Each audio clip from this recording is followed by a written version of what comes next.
Olá a todos, sejam muito bem-vindos a mais uma sessão de mitologia grega e as origens do teatro. Na sessão passada estivemos a falar de como o teatro nasce da mitologia, das festas litúrgicas associadas aos deuses e, nomeadamente, da celebração a um deus específico, Dionísios, ou em romano, o deus Baco, ligado aos primórdios, à origem do vinho. Então, ficámos naquela parte da origem da tragédia, precisamente no significado da palavra tragédia. Etimologicamente, significa o canto do bode divino. E quem era este bode divino? Era Dionísio, ou Diónisos. Vamos então agora perceber mais profundamente, segundo a concepção de Aristóteles, que está na sua obra poética, o que é a tragédia. Então, a tragédia para Aristóteles é a imitação de uma ação séria e completa, dotada de extensão, em linguagem condimentada para cada uma das partes por meio de atores e não mediante narrativa, e que opera graças ao terror e à piedade, a purificação de tais emoções.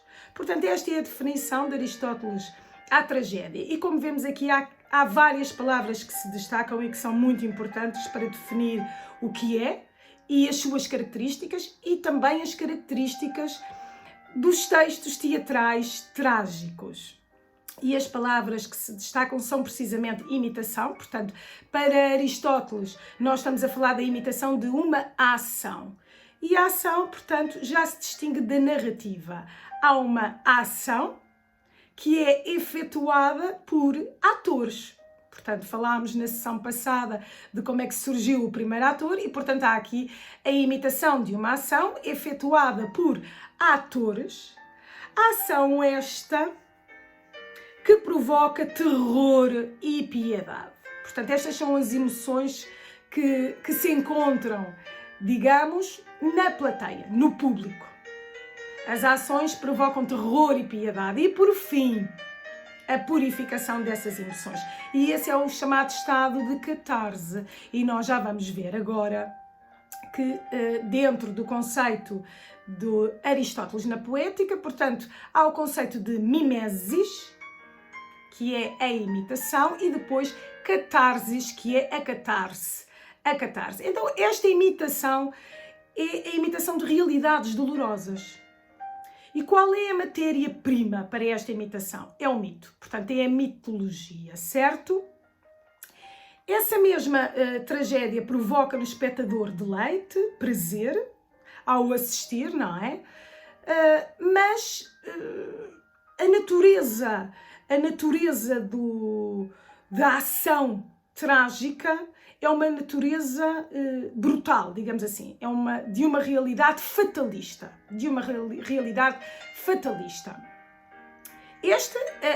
Portanto, a mimesis é a imitação desta realidade fatalista intimamente ligada à ação dos deuses. Portanto, não existe aqui propriamente um livre-arbítrio ou uma liberdade da parte dos personagens, não. Os acontecimentos estão ligados, e nós já vamos ver mais à frente, à armátia, que é a falha do herói, e ligados ao destino que os deuses originam na ação humana. Há a noção de fatalidade. E a catarse, digamos que é o objetivo da tragédia. É a purificação das emoções do terror e da piedade. Portanto, a assistência está a ver o ato trágico, identifica-se ali com aquele herói, sente o terror e a piedade, o terror e a piedade pelo herói, e depois liberta-se, purifica-se, transcende-se. Ele próprio revisita a sua falha, digamos, a sua falha individual, a chamada armátia. Todas as unidades das peças trágicas baseiam-se e têm este objetivo: chegar à catarse. Era o objetivo da estruturação de um texto trágico. Então, este processo expulsa, como vos disse, as emoções que estão ligadas a essa falha. E estas emoções acontecem porque existe o fenómeno da empatia.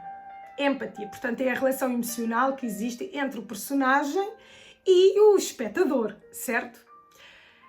Há sempre no texto trágico elementos-chave, e são eles o herói trágico, e este herói é de elevada estirpe, portanto pertence sempre a uma família que é uma referência para todos, uma referência ao nível de comportamento, de hábitos e de conduta, é uma referência de conduta. A sua própria ação é denominada de ethos, que está ligada à ética, certo? E portanto este herói possui ethos, possui bons hábitos, um caráter que geralmente ninguém consegue, como se costuma dizer na linguagem mais vulgar, ninguém consegue apontar o dedo, certo? Menos um. Portanto, só há um aspecto do seu caráter que tem a tal falha, a armátia. A armátia é a única impureza que o herói tem. E essa impureza é aquela com a qual o espectador, o público, se vai identificar através da empatia, quando assiste à peça trágica. E diz-nos Augusto Boal, agora bem mais recente, não é? Não da cultura clássica como Aristóteles, diz-nos Augusto Boal, que terei prazer de vos falar dele futuramente, diz-nos: quando o personagem começa, estabelece-se uma relação entre personagem e espectador. O espectador assume uma atitude passiva e delega o poder da ação ao personagem. Como o personagem se parece a nós mesmos, como indica Aristóteles, nós vivemos tudo o que vive o personagem. Sem agir, sentimos que estamos agindo. Sem viver, sentimos que estamos vivendo. Amamos e odiamos quando o personagem ama e odeia. Portanto, este estado de empatia, que é um estado tão humano, tão transcendente, que automaticamente nós colocamos-nos na pele do outro, nós vivenciamos tudo o que ele está a passar. Era um estado, claro, que se alcançava ao assistir peças trágicas. Fundamental para o objetivo que é esta catarse, esta purificação, esta libertação, era feita através da empatia, onde sentiam o terror, onde sentiam a piedade pela ação e pelo destino fatalista daquele herói, certo? Então, vamos falar aqui um bocadinho como é que se segue o caminho, esse percurso dentro de um texto trágico. O herói segue, normalmente, começa por haver um princípio de felicidade e esse princípio de felicidade em que está tudo certo com o herói, o espectador acompanha-o. E aí estabelece logo o primeiro laço empático. Porém, no decurso da ação, do texto trágico, ele revela então a tal armátia, a tal impureza no caráter. E aqui há logo automaticamente também uma identificação da parte do espectador. Portanto, a sua própria armátia, a do espectador, a sua própria falha pessoal é ali ativada. Depois o que é que acontece? A peripécia. A peripécia, portanto, é uma mudança radical, digamos assim, no destino da personagem. E é essa peripécia que vai causar, porque é pautada de fatalidade, que vai causar o terror e a piedade, não é? O personagem segue o seu caminho para a desgraça e, à medida que segue esse caminho para a desgraça, também internamente as emoções do espectador seguem e atingem o seu auge. E é neste auge que acontece a fase final da catarse, portanto, de forma violenta. Tem sempre este lado violento. O personagem sofre as consequências do seu erro, com a sua própria morte, com feridas mortais também, ou com a morte daqueles que lhes são queridos. E nós já vamos ver aqui em alguns textos dramáticos da cultura grega. Portanto, o espectador fica aterrorizado, claro, sente piedade e purifica-se e claro, e nessa purificação há uma chamada à razão em de não vou cair no mesmo erro, mas também a fragilidade da condição humana, porque aquele herói de elevada estirpe ao nível de conduta moral, quer dizer, ele próprio falhou, portanto, eu, enquanto espectador, que estou a ver alguém de referência tão grande a falhar, eu tenho de ter mais atenção comigo próprio para não cair nestas mesmas falhas. E é esse todo o processo interno que acontece a quem assiste à tragédia. E então agora vou-vos introduzir um grande poeta trágico, que é Ésquilo. Portanto, ele foi soldado e poeta, e foi um dos múltiplos que escreveu peças trágicas para a cidade Dionisia, portanto, o festival que vos falei na sessão passada, onde vários textos teatrais eram apresentados. E crê-se que ele terá escrito entre 80 a 90 peças, mas só sobreviveram 7 textos completos e numerosos fragmentos. E então, o que é que vamos falar aqui das características de Ésquilo na tragédia, nos textos trágicos dele? É que existe uma teomorfização, e nós já vamos ver que é diferente. Portanto, teo está tudo mais centrado nas origens mitológicas e divinas. Os personagens eram mais heróis do que propriamente homens, vulgares. O drama instalado, o conflito instalado era entre trevas e luz, portanto o Hades e o Olimpo. A liberdade não existia, era substituída pela fatalidade, era completamente fatalista, e o homem estava aprisionado à sua condição humana. E sempre que ultrapasse essa medida de condição humana, então era castigado pela divindade. Havia um castigo. E um castigo surgia sobre Moira. Moira era o nome. O nome Moira era o destino cego. Então aqui a tragédia o teatro de Ésquilo é sem esperança, é sem promessas, e a catástrofe é inevitável. É completamente inevitável, e nós temos aqui, portanto, a Moira, o destino, este destino cego empurra o herói completamente para o abismo.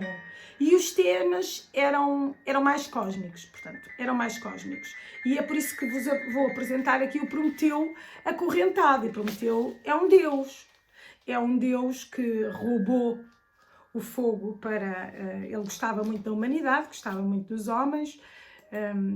Em certas mitologias há quem diga que ele foi um dos criadores dos homens, noutras não, e nós até temos aqui uma referência neste, não sei se já conhecem este dicionário de mitologia grega e romana do Pierre Grimal, é fantástico, e temos aqui uma referência que eu passo a ler de Prometeu, porque esta referência mitológica é a correspondente a esta peça teatral de Ésquilo, Prometeu acorrentado, e diz-nos: Zeus puniu os mortais e o seu benfeitor. O benfeitor é Prometeu, o deus Prometeu.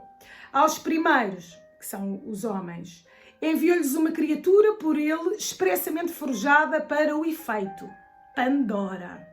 E nós sabemos, assim, por alto, a caixa de Pandora, certo? Quanto a Prometeu, prendeu-o com grilhões de aço no cimo do Cáucaso e determinou que uma águia, filha de Equidna e de Tifon, lhe fosse comendo o fígado, que se ia renovando incessantemente.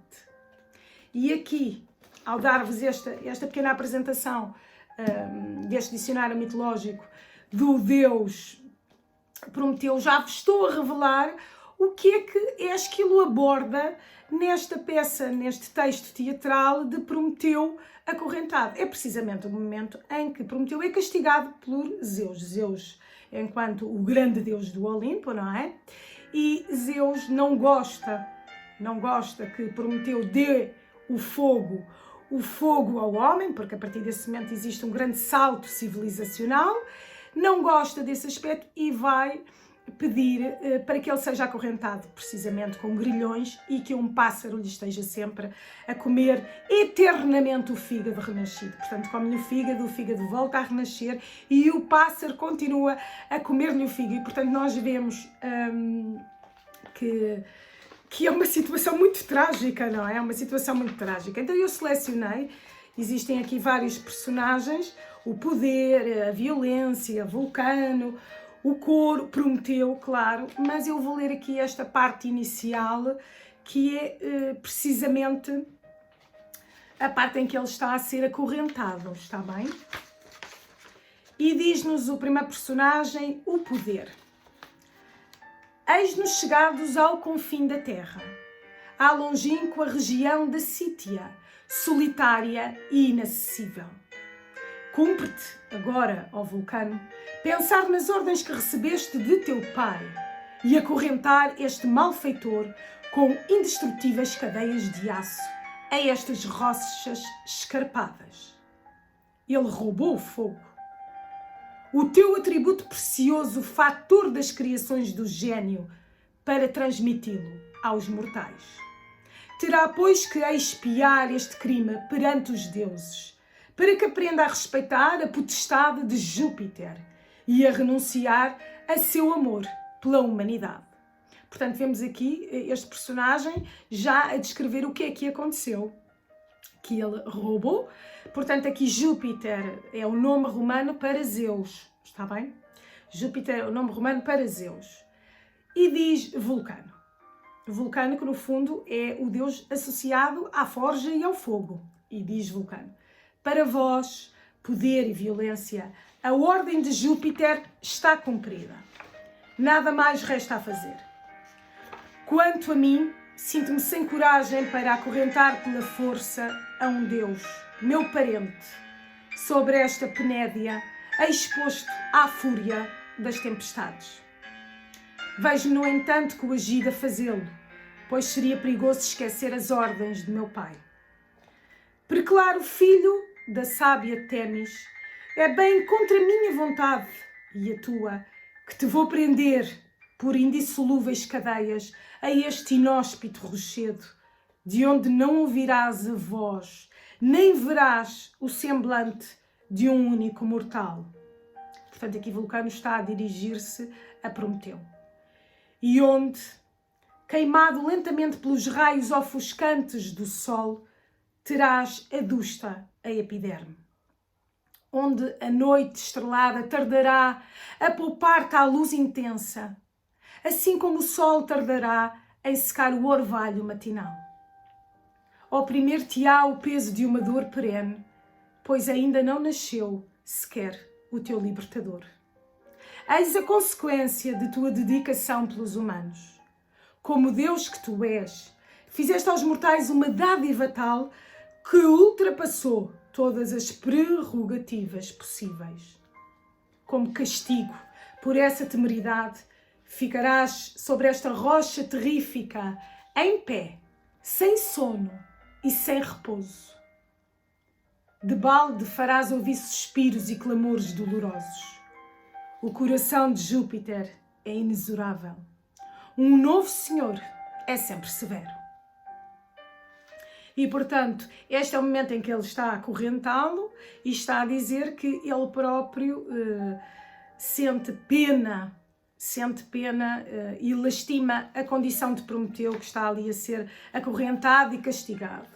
E diz então poder: e então, porque tardas ainda? De que vale esta vã piedade? Pois quê? Por acaso não detestas a uma divindade inimiga dos demais deuses? Visto que transmitiu aos homens as honras que eram teu privilégio?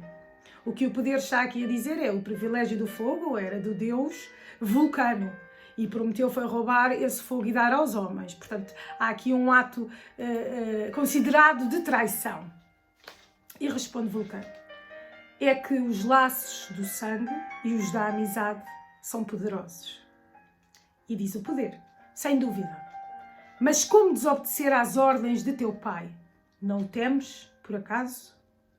E diz Vulcano: tu serás sempre, ó poder, destituído de piedade e capaz de tudo. Portanto, aqui vemos o Vulcano a dizer que o poder não tem piedade, a piedade que ele próprio tem. Certamente de que serve lamentar a sorte deste criminoso, uma vez que não há remédio possível para seu mal. Não te canses, pois na busca de um socorro inútil.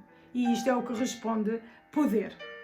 E o Vulcano revela mesmo: como abomino o ofício a que me consagrei. E pergunta ao poder: porquê? Esse ofício não é a causa nem a origem dos males que aqui vemos presentes? E diz Vulcano: quem me dera um companheiro que comigo partilhasse deste sacrifício. Muito podem os deuses, na verdade, porém dependem de um poder supremo. Só Júpiter é omnipotente. Portanto, Júpiter, lá está, é Zeus. Aqui o nome aparece com a versão romana. Realmente assim é. Tudo o que vemos o prova. Nada tem a objetar. Nesse caso, diz o poder, porque não cumpres a tua missão, a fim de teu pai não te veja negligente. E isto decorre aqui até, de facto, ele agrilhoar, acorrentar, Vulcano acorrentar Prometeu, e Prometeu desabafa: ó divino éter, ó sopralado dos ventos, regatos e rios, ondas inumeráveis que agitais a superfície dos mares. Ó terra, mãe de todos os viventes, e tu, ó sol, cujos olhares aquecem a natureza, eu vos invoco. Vede que sofrimento recebe um Deus dos outros deuses. Vede que suplício ficarei sujeito durante milhares de anos. E que hediondas cadeias o novo Senhor dos imortais mandou forjar para mim. Eis-me a gemer pelos males presentes e pelos males futuros. Quando virá o termo do meu suplício? Que digo eu? O futuro não tem segredos para mim. Nenhuma desgraça imprevista me pode acontecer. A sorte que me coube em partilha é preciso que eu a suporte com resignação. Não sei eu, por acaso, que é inútil lutar contra a força da fatalidade? E continuava por aqui o lamento de Prometeu acorrentado. Prometeu acorrentado e, portanto, vemos aqui o herói trágico a sofrer as consequências fatalistas. Portanto, e claro que quem assiste a esta peça sente terror, piedade, purificação e pensa: meu Deus, não posso desafiar este Deus do Olimpo, Zeus, o pai de todos os deuses, certo? E, portanto, agora, após apresentar-vos aqui o poeta trágico Ésquilo, irei-vos introduzir o já conhecido Sófocles, não era? Que era considerado bonito. Ele era considerado bonito, bem-sucedido entre os seus contemporâneos e era sereno, era muito sereno. Também escreveu cerca de 90 peças, e das quais 7 sobreviveram. E era mais focado na complexidade das relações humanas. Portanto, perdemos aqui a parte da teomorfização e o enredo é mais complexo e a caracterização também desse enredo, e era um teatro essencialmente antropocêntrico. E aqui o herói já aparece dotado de vontade livre e sofre as consequências. Portanto, a Armátia está relacionada com a sua escolha. Os deuses agem, mas agem um pouco à distância. Não estão tão enredados dentro da história. E o homem aparece como co-causante do seu destino, certo? Aparece como de certa forma, à sua escolha, há algo que o destino não é 100% fatalista. E nós conhecemos a tragédia, a Rei Édipo, que é muito conhecida, de Sófocles, mas eu vou focar-me nas bacantes. Nas bacantes, Rei Édipo pertence à trilogia tebana, Édipo o Rei, Édipo em Colono e Antígona. Mas vamos nos focar aqui,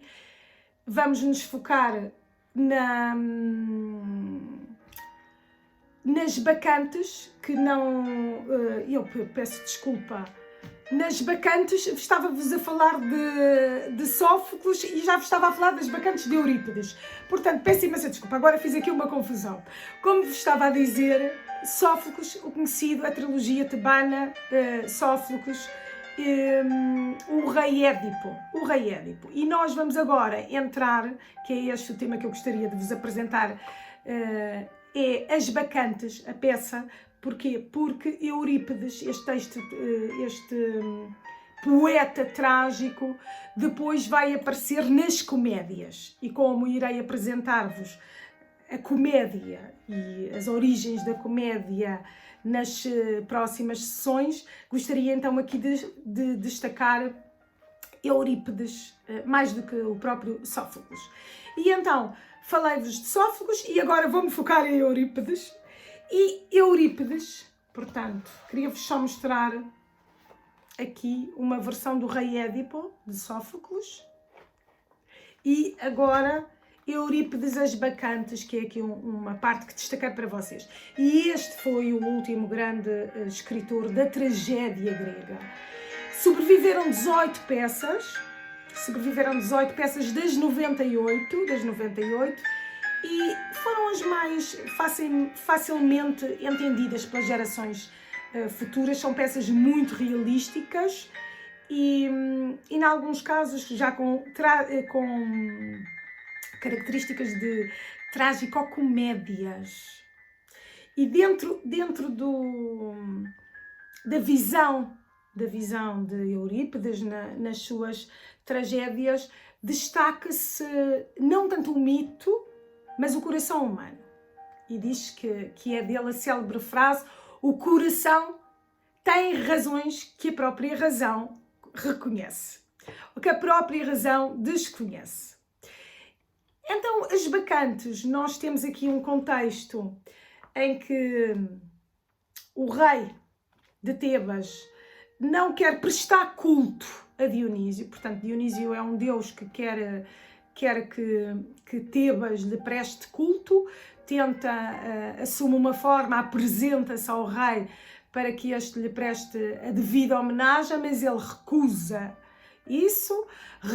prestar homenagem e culto a Dionísio, inclusivamente tranca-o, mas o deus com as suas artimanhas consegue-se libertar, mas vai ser castigado, este rei vai ser castigado por não aceitar o culto a Dionísios, e vai ser castigado por uma morte muito trágica, porque entretanto ele consegue, através do seu espírito, que as mulheres de Tebas fiquem tocadas pelo delírio dionisíaco e começam a fazer vários festejos.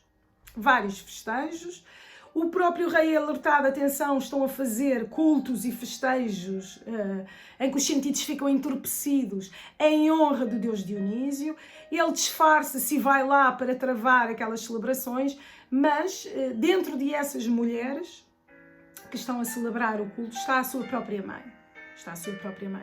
E como estão tomadas pelaquela transformação dionisíaca, por aquele entusiasmo que nós vimos que está associado a Dionísio, como estão possuídas pelo próprio Deus, acabam por despedaçar o rei,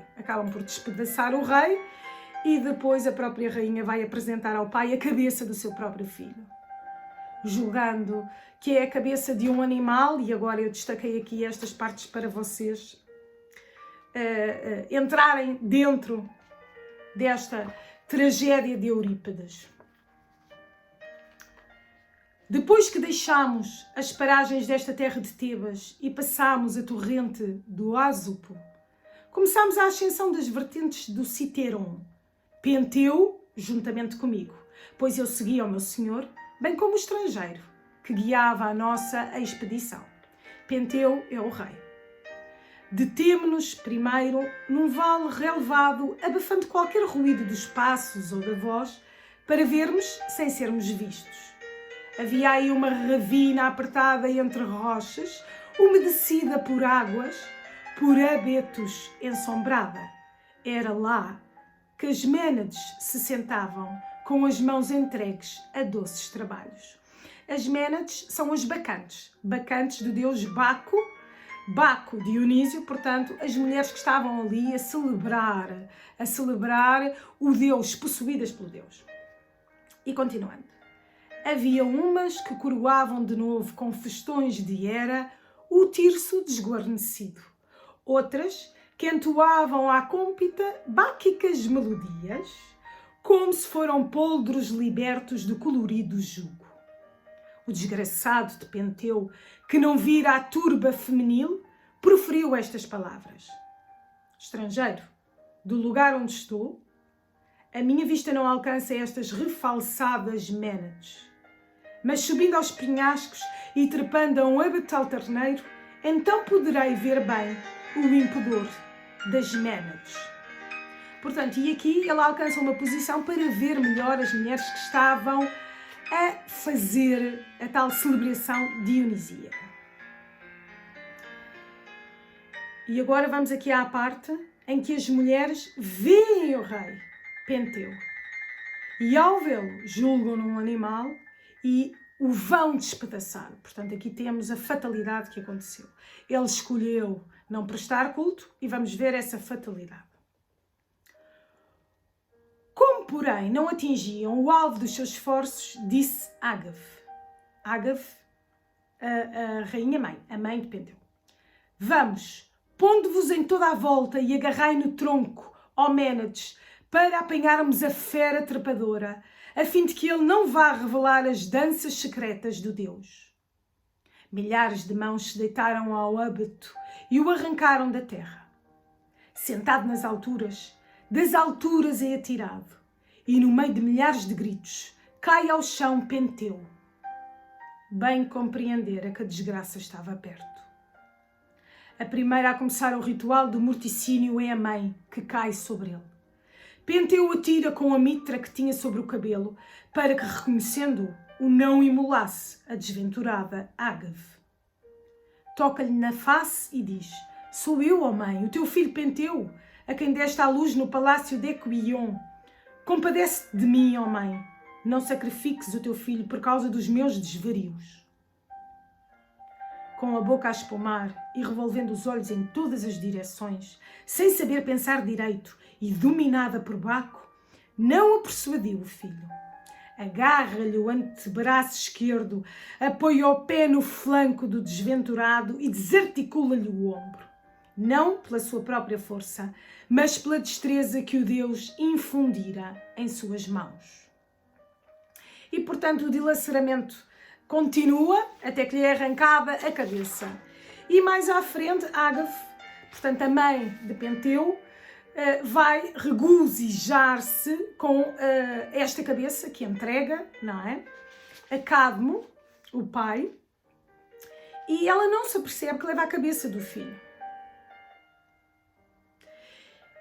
E Cadmo diz-lhe: quando descobrires o que fizeste, terrível será a tua dor. Mas se até ao fim persistires sempre no estado em que te encontras, não direi que és feliz, mas que a tua desgraça não é tão grande. E diz Ágave: em tudo isto, que é que não está certo ou é motivo de dor? Cadmo diz-lhe: primeiro que tudo, ergue os olhos para o céu. Ágave: pronto, porque me mandaste olhar para lá. Cadmo: parece-te que é o mesmo ou que se modificou? E Ágave: está mais brilhante do que antes e mais translúcido. E Cadmo pergunta-lhe: e ainda tens esse arrebatamento na alma? Está a referir-se ao entusiasmo, ao delírio dionisíaco. E Ágave responde: não entendo as tuas palavras, mas de algum modo estou a ficar consciente e a libertar-me do meu pensar anterior. E Cadmo pergunta-lhe: serás capaz de ouvir e responder com clareza? Realmente já me esqueci do que dissemos antes, meu pai. Qual foi a casa em que entraste para casar? É Quion, descendente, ao que dizem, dos dentes do dragão, me deste em casamento. E então qual foi o filho que nesse lar geraste para o teu esposo? E ela responde: Penteu, saído da união entre mim e o pai. E pergunta a Cadmo: e agora de quem é a cabeça que tens nos braços? E Ágave responde: é de um leão. Pelo menos foi o que me afirmaram as suas caçadoras. E Cadmo diz-lhe: olha bem a direito. Pequeno é o esforço do olhar. E Ágave fita a tal cabeça do leão, faz um gesto de horror e diz: céus, que vejo? O que é que eu trago nas mãos?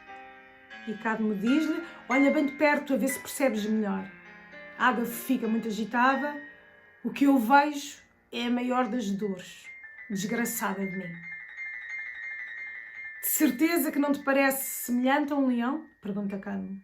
E Ágave responde: não, é a cabeça de Penteu que aqui tenho. A cabeça do filho. Portanto, quando regressou à consciência e saiu do culto, do entusiasmo dionisíaco. E, portanto, hoje apresentei-vos aqui alguns trechos de peças trágicas, aqui nesta ligação toda mitológica e as origens do teatro. Na próxima sessão vamos continuar e entrando agora na comédia.